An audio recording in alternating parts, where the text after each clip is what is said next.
अखिलेश लाओ लोकतंत्र बचाओ, अखिलेश लाओ प्रदेश बचाओ, अखिलेश लाओ विकास कराओ, ये नारा गूंज रहा है। नमस्कार, हेडलाइंस न्यूज़ नेटवर्क देख रहे हैं आप और मैं हूं आपके साथ विपिन चौधरी। 2022 विधानसभा चुनाव को लेकर तमाम सियासी दलों ने पूरी ताकत झोंक दी है। हर सियासी दल सत्ता पर काबिज होना चाहता है। तस्वीरों में आप देख सकते हैं इस समय समाजवादी पार्टी के जो गंगो विधानसभा प्रभारी हैं चौधरी इंद्र सेन जी अपने समर्थकों के साथ, अपने कार्यकर्ताओं के साथ भारी संख्या में यहां पर साइकिल रैली निकालने का काम कर रहे हैं। चौधरी इंद्र सेन जी इस समय हमारे साथ में हैं। 2022 के विधानसभा चुनाव और इस साइकिल रैली पर हम इससे खास बातचीत करेंगे। चौधरी साहब, आप तो जो है गाड़ी में चलने वाले लोग हो, आज साइकिल पर चल रहे हो, क्या आपकी भी जेब ढीली हो गई है? सही सवाल किया आपने। ये तो इस साइकिल को भी है वो सोच रहे हैं कि जो ग्रामीण देहात की ये साइकिल है इन पर जीएसटी इस कदर बढ़ा दी, इसको भी महंगा करते जा रहे हैं। लेकिन उन सब के बावजूद भी आज साइकिल की सवारी सबसे सुखमय है, स्वास्थ्य के लिए भी वैसे भी। इन लोगों ने जेब ढीली करा दी। लेकिन लंबा सफ़र किस तरीके से तय किया जाए? बसों में जाएंगे, गाड़ियों से जाएंगे, मोटरसाइकिलों से जाएंगे। डीजल पेट्रोल के दाम इस कदर बढ़ गए। गैस चूल्हा, आज गृहिणियों से पूछिए कि लकड़ी इस हालात में है, बरसात के मौसम में है, लकड़ी नहीं मिल रही। लकड़ी वैसे भी कम होती जा रही है, रेट उसके बढ़ते जा रहे हैं। खाद के दाम, पेस्टिसाइड के दाम आसमान छू रहे हैं। फसलों के दाम आज से बहुत साल पहले उससे कई गुना ज़्यादा थे, आज धरातल पर है। खरीद नहीं हो रही। 1600 रुपये गेहूँ आपने देखा होगा।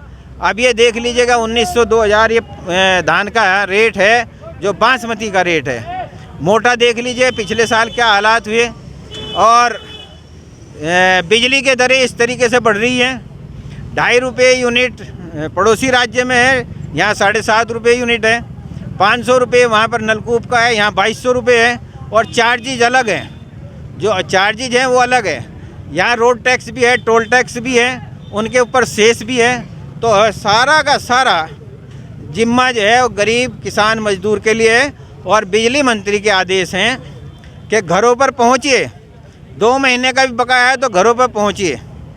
माननीय अखिलेश यादव जी के टाइम में तमाम बिजली घर बने थे, लोग कटिया डाल के भी चला रहे थे और तब भी बिजली आ रही थी और सेंटर से कोई मदद नहीं मिल रही थी। आज आर्थिक स्थिति इस कदर चरमरा गई है, पीएम केयर्स फंड का कुछ पता नहीं है। उद्योगपति हैं चंद, उनके लिए कृषि काले कानून बनाए गए। सरहदों पर किसान हैं, उनको वापस नहीं ले रहे। नारी का सम्मान नहीं रहा। आपने देखा होगा चुनाव में भी किस तरीके से चीरहरण हुआ। प्रजातंत्र का चौथा स्तंभ हमारा जो इलेक्ट्रॉनिक मीडिया, प्रिंट मीडिया, उस पर किस तरीके से दबाव बनाया जा रहा है, उनका उत्पीड़न किया जा रहा है। संवैधानिक संस्थाओं को तार तार करने की कोशिश की जा रही है। देश के अंदर, आज़ाद भारत के अंदर 2 पड़ोसी राज्यों में पहली दफ़े इस तरीके से है सीमाओं पर लड़ाई हुई। आमने सामने जो हमारी फोर्स है पुलिस की, वो सामने आई और कई जो है उसमें मारे गए। बीजेपी के शासन है वहाँ पे। आज वो हो रहा है जो कभी नहीं हुआ। और आप देख लीजिएगा स्वास्थ्य सेवाएं किस तरीके से ध्वस्त हैं। आप गरीब किसान मजदूर की बात कर रहे हैं। गरीब किसान मजदूर कहीं ना कहीं ये जो भारतीय जनता पार्टी की सरकार है, इसकी जो कानून व्यवस्था है, इससे खुश नज़र आ रहा है, भले ही महंगाई कितनी हो। ऐसे क्या कारण हैं जो अखिलेश सरकार जो है कानून व्यवस्था पर कंट्रोल नहीं कर पाती है? क्यों लोग जो है उस अखिलेश यादव जी के कार्यकाल में कानून व्यवस्था की शिकायत करते रहते हैं? देखिए, ये बीजेपी का जो आईटी सेल है, ये आपस में ही 2 ग्रुप बना के हिंदू मुस्लिम इस तरीके की भ्रामक प्रचार करता है। आप उनके शासनकाल के आखिरी 2 साल देख लीजिएगा, जैसी व्यवस्थाएं 100 नंबर की हो उन्होंने की थी, चुस्त दुरुस्त कर दी थी। आज आरटीआई डाल के देखिए और आंकड़े देख लीजिएगा आप। पूरे प्रदेश के अंदर गैंगरेप बढ़ता जा रहा है और भाजपा के एमएलए नेता वो सब के सब गैंगरेप में है, पकड़े जा रहे हैं, जेल में भी हैं। कुछ तो कुछ को बचाया गया। मीडिया अगर नहीं होती तो कोई भी इनमें से जेल नहीं जाता। मीडिया की वजह से आज वो सब का सब पर्दाफाश हुआ। मजबूर होना पड़ा इन्हें जनता के आक्रोश के सामने। आप देख लीजिए उसमें, वहाँ हाथरस में उसमें क्या वो जो दलित की लड़की रात को जला दी उन्नाव में, इनमें बहुत सी जगह देख लीजिए। अब देख लीजिए दिल्ली पुलिस तो इनकी है, सेंट्रल गवर्नमेंट की है, 9 साल की बच्ची का देख लीजिए किस तरीके से हुआ। तो कानून व्यवस्था कहाँ है? ये आप देख लीजिए कि जो पशुओं के लिए गरीब किसान मजदूर वो अपने पशु को जो संख्या में ज़्यादा हो जाता है जगह की कमी की वजह से, उसको बेच के अपनी ज़रूरत पूरी कर लेता। आज फसलें चौपट हो रही है, चारों तरफ बाहर घूम रहे हैं, कहाँ रखे हैं? जो आम आदमी है जगह की कमी की वजह से कहाँ रखेगा उसको? तो वो खुले में जा रहे, फसल बर्बाद हो रही, और झुंड बना के कितने ही किसान जो है खेत में मार दिए गए उनके बैलों के सांडों के जरिए। अभी जो राज्यसभा सांसद सुरेंद्र सिंह नागर जी यहाँ जनपद सहारनपुर में एक कार्यक्रम में सम्मिलित होने के लिए आए थे, उन्होंने बयान दिया है कि जो गरीब किसान मजदूर हैं उनका जो सबसे ज़्यादा फ़ायदा हुआ है वो मोदी सरकार में और योगी सरकार में हुआ है। क्योंकि वो भाजपा के सांसद हैं, तो स्वाभाविक सी बात है उनका पार्टी में अपना मुकाम बचाने के लिए या उनको उनकी नीतियों का तो बखान करना ही होगा। लेकिन आप ग्राउंड लेवल पर तो वहाँ पे देखिए, आपके देख रहे थे आपके चैनल के जरिए, जो हमने देखा दूर देहात हेडलाइंस ने जिस तरीके से हाईलाइट किया, खेतों पे जाके किसानों के वहाँ से आपके राशन कार्ड तक नहीं है। और देखिए कि देश का दुर्भाग्य, पहली दफ़े ये हो रहा है कि आदेश आए आज राशन बांटे जाएंगे राशन डीलरों के यहाँ, और भाजपा के पदाधिकारी मौजूद रहेंगे। ये सख्त आदेश दिए गए उनकी मौजूदगी में। राशन तो पता नहीं कितने सालों से बंटा जा रहा है, तो ये हालत है इनकी। आप किसानों की भी बात करते हैं, जो किसान दिल्ली में धरनारत है, भारतीय जनता पार्टी के कुछ लोग उन्हें दारूबाज और न जाने किस किस तरीके के आरोप लगा रहे हैं, तो क्या वास्तव में वहाँ पर किसान नहीं है? भारतीय जनता पार्टी के जो लोग दारूबाज कह रहे हैं उनको देख लीजिए सोशल मीडिया पर, वैसे है उनमें दारू के नशे में किस तरीके से गलत काम कर रहे हैं, वो तो जेल में भी जा रहे हैं। तो जो खुद दारूबाज है दूसरे पे है आक्षेप लगा रहा है, ये आसमान में थूकेगा तो उसके सिर पे ही पड़ेगा, मुंह पे ही पड़ेगा आगे।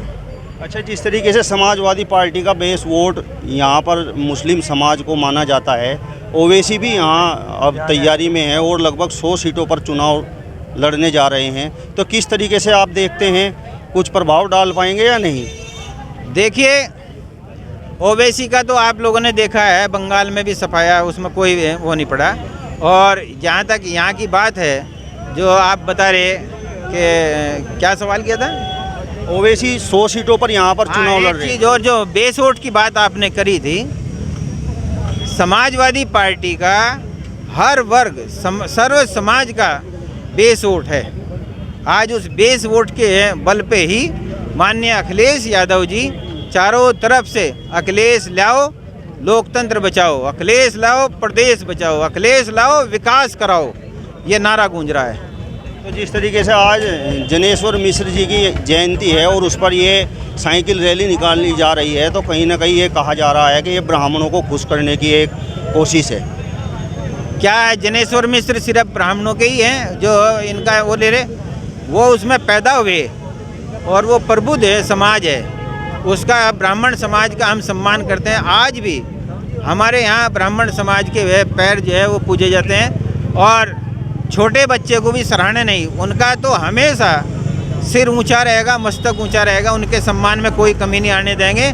माननीय जनेश्वर प्रसाद जी छोटे लोहिया के रूप में जाने जाते हैं, उन्होंने काम किए, समाजवादी पार्टी के संस्थापक वो रहे, तो और एक चरित्र एक व्यक्तित्व है वो, तो स्वाभाविक सी बात है उनकी जयंती पे कोई भी कार्य कराया जाए वो अत्यंत शुभ होता है।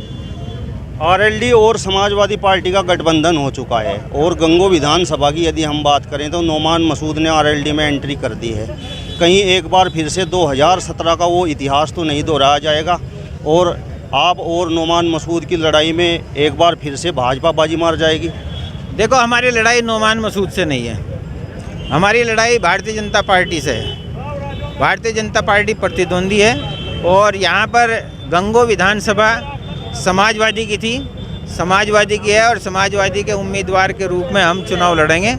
और रही लोकदल और समाजवादी पार्टी गठबंधन की, ये राष्ट्रीय स्तर के नेताओं के स्तर की बात है। अब आपसे अंतिम सवाल है, 2022 के विधानसभा चुनाव में गंगो विधानसभा प्रभारी आप समाजवादी पार्टी के हैं, अपनी जीत के प्रति कितने आश्वस्त हैं? हम सर्व समाज के विश्वास और भरोसे के बल पर माननीय अखिलेश यादव जी के जो कार्य किए हुए हैं पिछले शासनकाल के, और परम पूज्य पिताश्री स्वर्गीय चौधरी यशपाल सिंह जी के द्वारा जो सर्व समाज में उनका सम्मान है, उनके प्रति लगाव है, उन्होंने जो कार्य किए हैं उसके बल पर हम इस चुनाव को निश्चित रूप से ईश्वर की कृपा से, ऊपर वाले की दुआ से, आशीर्वाद से हम ये चुनाव बहुत भारी मतों से जीतकर माननीय अखिलेश यादव जी को मजबूत करेंगे। 2022 विधानसभा चुनाव में सत्ता पर कौन काबिज होगा कौन नहीं है तो आने वाला समय बताएगा, लेकिन चुनावी सरगर्मियां तेज हो चुकी हैं और यहां पर समाजवादी पार्टी के गंगो विधानसभा प्रभारी चौधरी इंद्र सेन का कहना है कि 2022 के विधानसभा चुनाव में प्रदेश में सपा की सरकार बनेगी और अखिलेश यादव मुख्यमंत्री बनेंगे। अपने सहयोगी साथी अंकित चौधरी के साथ हेडलाइंस न्यूज़ नेटवर्क के लिए सहारनपुर से विपिन चौधरी।